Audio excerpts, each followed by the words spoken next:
My story begins in middle school, where I met the person who would become the most important part of my life. We were both 12, sitting next to each other in math class. Within weeks, we became inseparable. You'd rarely see one of us without the other. Our friendship grew naturally, and by the time we were 15, we started dating. We were young, but our relationship was different from typical teenage romances. Sure, we had our share of silly arguments about things that seem trivial now, but there was always something mature about how we handled things together. His family became my second home, and I spent countless afternoons at their house doing homework or just hanging out with his siblings, an older brother and 2 younger sisters. Then my world turned upside down when I was 17. My parents died in a car crash, and with no other family to turn to, his family stepped in without hesitation. His mother, one of the kindest souls I've ever known, insisted I move in with them. They didn't just give me a place to stay, they made me feel like I truly belonged. They helped me through college, supported my dreams, and never once made me feel like a burden. At 22, we moved into our own apartment, though his family still helped with rent while we finished our studies. He was pursuing medical school, speaking multiple languages, and generally being the kind of person everyone admired. He stood at 6 feet 3 inches, turning heads wherever he went. Meanwhile, I considered myself pretty average, maybe a 7 out of 10 on my best days. Still, he chose me, loved me, and planned a future with me. But there was always one shadow over our relationship. His uncle had taken his own life years ago after his aunt's unfaithfulness, and this family tragedy left deep scars. He became protective, sometimes overly so, especially when it came to my male friends. He needed constant reassurance that I would never betray him like his aunt had betrayed his uncle. This January, things began to shift when I started spending more time with my friend group. He became increasingly uncomfortable, particularly about my friendship with Qley, who he never liked. The tension built up until one night in February, when I was invited to a friend's party. He tried to convince me not to go, because Qley would be there. That evening, he said he wasn't feeling well, and asked me to stay home. We had our first major fight when I insisted on going anyway. Little did I know that this decision would change everything between us, though not in the way either of us could have expected. The events of that night would test our relationship in ways I never imagined possible, and the aftermath would reveal both the strength and fragility of what we had built together over the years. What happened at that party still haunts me. I had too much to drink, and went to lie down in one of the bedrooms. I woke up to a nightmare. 3 guys I considered friends were assaulting me. Someone heard my screams from the bathroom and came running. Soon others arrived, and those men were beaten severely. 2 ended up in jail, while the 3rd escaped charges on a technicality. The aftermath was devastating. I developed severe depression and PTSD. Panic attacks became a daily struggle. The only time I felt safe was when he was near me. If he left for even half an hour, I would spiral into terror. Over time, I managed to handle being apart for 7 to 8 hours, but it was a slow, painful process. Ironically, when lockdown happened, it was almost a relief. My therapist explained I had developed an obsessive attachment mixed with severe anxiety. But through it all, he was incredible. He cooked every meal, managed my medications, drove me to therapy sessions, and held me through countless breakdowns. He even started showering with me because I couldn't handle being alone while naked. Sleep only came when I could rest my head on his chest, listening to his heartbeat. His family, especially his mom, supported us through everything. She would deliver groceries to our door since I couldn't handle him leaving the apartment. Before all this, we had a healthy, intimate life.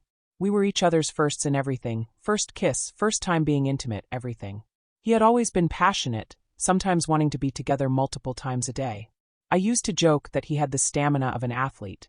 We usually were intimate once or twice daily, and I made sure to show him affection in other ways too. But after the assault, everything changed. He never initiated intimacy. By late August, I felt comfortable enough to kiss him again, but he would only give me quick pecks, pulling away if I tried for anything more. In September, feeling more like myself, I tried to surprise him one night. I bought special lingerie and tried to create a romantic evening, but he just kissed my forehead and said he was tired. This might not sound significant, but in 7 years of being together, he had never turned down intimacy when I initiated it. Even during our busiest times, we never went more than 4 days without being together. Now, every time I tried, he had an excuse: too tired, too busy, not in the mood. I knew his desire hadn't changed because I'd caught him taking care of his own needs, which made everything more confusing. My mind went to dark places. I convinced myself he must be cheating, even though he was never away from me for more than 4 to 5 hours at a time. Yesterday, I did something I'm not proud of. I looked through his phone. What I found wasn't cheating, but it might be worse. In his messages with his older brother, I discovered the painful truth.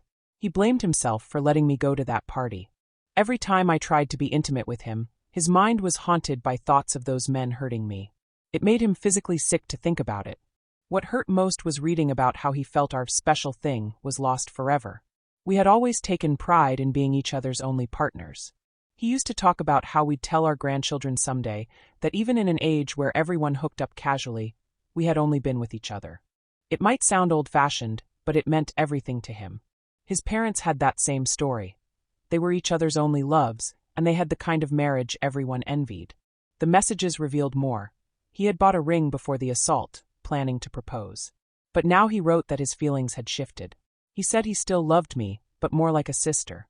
The passion he once felt had transformed into something brotherly, and it disturbed him. His brother's response was practical but heartbreaking. He advised him to stay with me until I was fully recovered. But my boyfriend's reply hit me hard. He wasn't sure I would ever fully heal. Reading these messages last night shattered something inside me. The future we planned, growing old together, having children, building a life, suddenly feels like a fantasy slipping through my fingers. He's been perfect through all of this. Patient, caring, supportive, everything anyone could want in a partner. But knowing he stays out of duty rather than desire is unbearable. The thought of losing him terrifies me. We've been together since we were kids. He's not just my boyfriend. He's my best friend, my family, my safe place. I have a therapy session scheduled for Monday, but keeping this knowledge to myself until then feels impossible. Every time he holds me now, I wonder if he's doing it because he wants to or because he feels he has to. Every kiss, every touch, every moment together is tainted by the knowledge that he sees me differently now. I don't know what to do. Part of me wants to confront him, but I'm scared of what he'll say. Another part wants to pretend I never saw those messages, to keep living in our careful routine. But can I really do that, knowing what I know? Can I accept being loved out of duty rather than desire? The irony is crushing. Those men took more than just my sense of safety that night. They took the future I thought was certain, the relationship I believed was unbreakable. Now I'm left wondering if healing means learning to live without the one person who's helped me survive all of this. Thank you for watching. If you enjoyed this story, please hit that subscribe button to help us reach our goal of 1,000 subscribers. Don't forget to give it a thumbs up and share it with friends or family who might enjoy it too. Your support means a lot. And if you have any thoughts, questions, or story ideas, drop them in the comments below. I'd love to hear from you. See you in the next story.